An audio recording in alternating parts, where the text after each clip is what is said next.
is relatively short, measures of leverage. We'll talk about operating leverage, financial leverage, total leverage, and a couple measures of break even, and that's all we've got to cover here, so let's jump on in.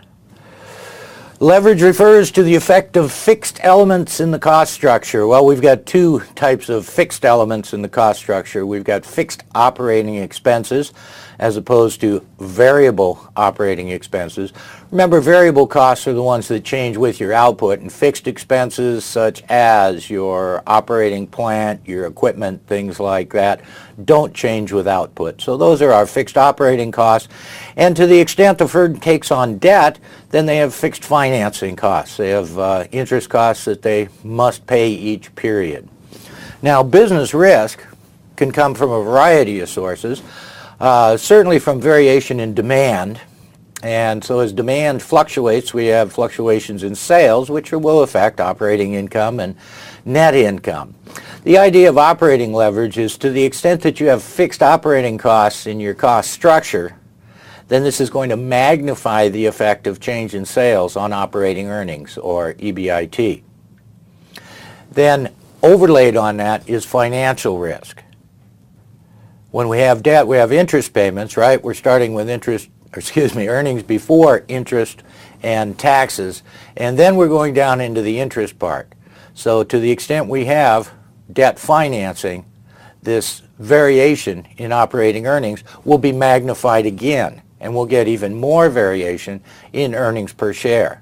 Well, this is one of the ideas of why we look at financial leverage so carefully with a company, because as they increase their level of debt financing, their financial leverage, then we find that earnings per share gets more variable, so it's more risky, more uncertain. We need to use a higher discount rate in order to calculate the value of that equity security. So let's look at how we measure these things. Degree of operating leverage. First, understand very well what it means.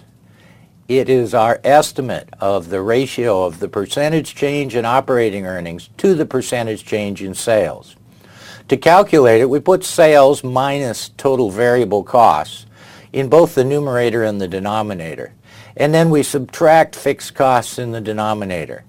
Now, one way for you to remember, gee, did I remember that formula right, is think of two things with this formula. One, if fixed costs were zero, highly unlikely, but if fixed costs were zero, then there's no operating leverage, and our ratio is 1. A 1% change in sales leads to a 1% change in operating income.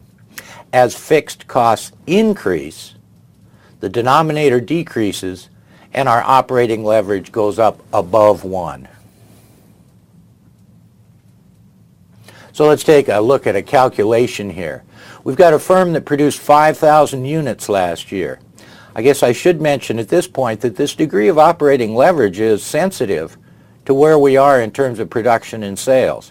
At each different level of sales, we'll have a different degree. Well, net income is simply price minus variable cost times quantity, then subtract out our fixed costs, subtract out our interest cost, and that's it.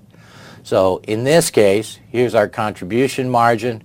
At 25,000 in sales, we subtract our fixed costs and subtract our fixed financing costs and come up with a net income of 105,000. So very straightforward learning outcome statement there.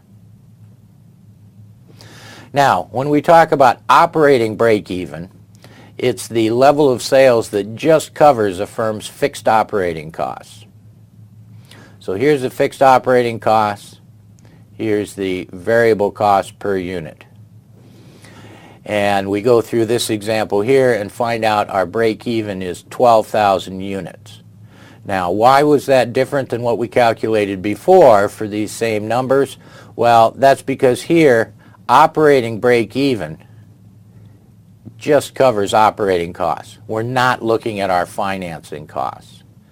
If we go back to our earlier example, we had total fixed costs of 500,000. So that total fixed cost there is our fixed financing costs and our fixed operating costs. So if we go forward again, here we only had our fixed operating costs. So we had $200,000 in fixed financing costs. So operating break-even is going to be lower than break-even quantity when we have positive financing costs.